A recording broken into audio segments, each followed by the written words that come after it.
Right, Mark, so halfway through the season, a few general questions the fans have been asking me to ask you, so let's start off with, where are we football-wise? Let's start with on the pitch first, where are we? Always a good place to start. Yeah. I think we're getting close now to entering the transfer window again. The January madness will begin. I think we're well prepared. I think we've made some early decisions in bringing in the likes of Dunkley, Hooban, and Campbell, which gets us ahead of the game. That doesn't mean to say that's the only business that we're going to do in January. I've talked time and time again about the importance of the recruitment strategy, the recruitment process, and the guys now are working very hard and very detailed in identifying the players that we'd like to bring in January and those that we'd look to recruit in the summer. And we're in conversations continually with agents and clubs in regards to both of those windows, again, both January and the summer. Does that include the loan signing? I mean, Tariq and Joe Riley have been fantastic for us the first half of the season. Absolutely, I think that they've both done extremely well. I think you've seen Joe grow with us throughout the season, and I think Tariq comes in, and although he's a very young man, he looks like he's played a senior number of games. So both have done consistently well for us, and of course, again, as I said in the Ask Ashton piece last week, we are continually talking to the clubs. We don't simply take a player on loan and then have no contact. We're in continual dialogue. I think it's fair to say we'd like to extend both players out for the rest of the season.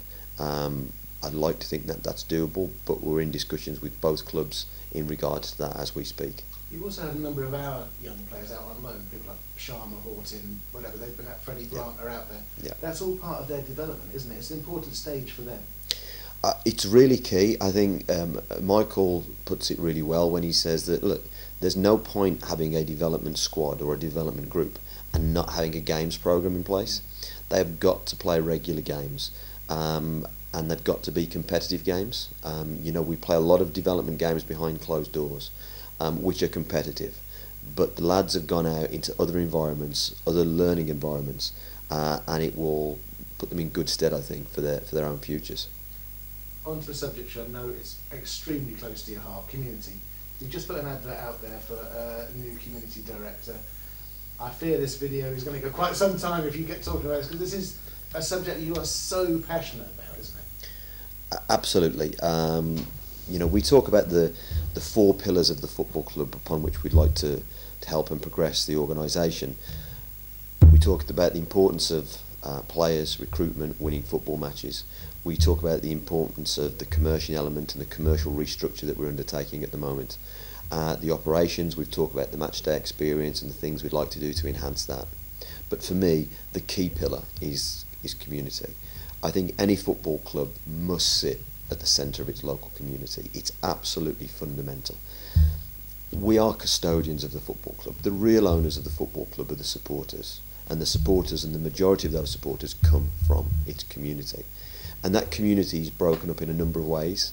It's your key businesses, it's your next generation of supporters, it's those loyal season ticket holders, it's the people who've been with us for decades. It's all elements of the local community. And what we want to do here is we want to enhance that work. And that work needs to take place in the whole of Oxfordshire, county-wide. We've said time and time again, we think this football club and the potential for this football club is huge. For me, that starts and ends with community. Because regardless of what happens on the pitch, regardless of the results that happen on the pitch, the community work has to remain consistent. And I think that is real legacy work that you can leave in place. You've advertised the job and say it's one of the, you said to me the other day, best job in the football club. Listen, I think it's a fantastic job for someone.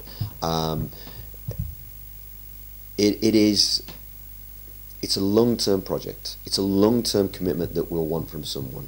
But I think it's a fantastically exciting opportunity for an individual to come and work in a community trust that's fully backed by the board of directors.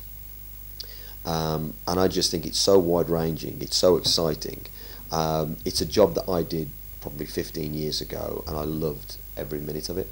And I'm convinced we'll find the right person to help us take this forward. And I just want to clear up one misconception. It's not just kids at a soccer course. It's everything from people over 50 playing football, to kids at the very youngest, to involving everybody across Oxfordshire. It's not just the old-fashioned view of community, is it? No, it's not. I mean, again, back when I was involved in community in the early days, you had the old traditional footballing community schemes, which were hugely successful. But the big community schemes have now evolved, and they've more evolved into more foundation type work. So again, this is governed by the Charities Commission. So this is an area where we'll have a number of trustees who will work with community director to use the medium of sport. And it's important that we use the word sport and not just football, because we use the medium of sport to motivate and engage, but do this under the Oxford United brand, because the brand of the club in Oxfordshire is so powerful. I think one of the things that we've learned is that this county has one football club. My previous clubs in the Midlands, there were 5-6 clubs all on their doorstep. Oxfordshire has one professional football club, or one league football club at this moment in time, and we need to use that power of the brand to engage. And you're absolutely right, Chris, in what you say. It's not just about core coaching activities. We will build education programs around health, programs around social inclusion, and multi-sports. The disability sports, girls and women in sports, a variety of sports that Oxfordshire needs.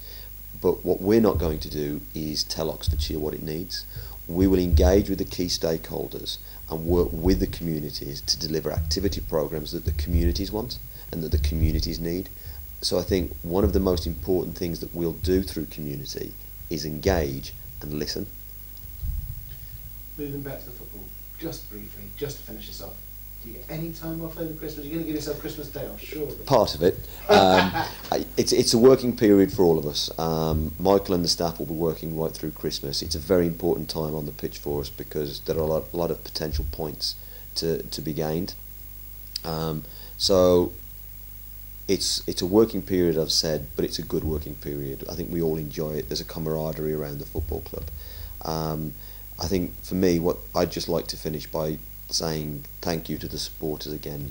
We've been here 5-6 months now. The support we've received has been absolutely fantastic. We are working tirelessly behind the scenes. There are a lot of good people at this football club working tirelessly behind the scenes to help improve things and take the football club. And on the back of that, I'd just like to wish everyone a very Merry Christmas and a Happy New Year, and hope to see a lot of the supporters at games over the festive period.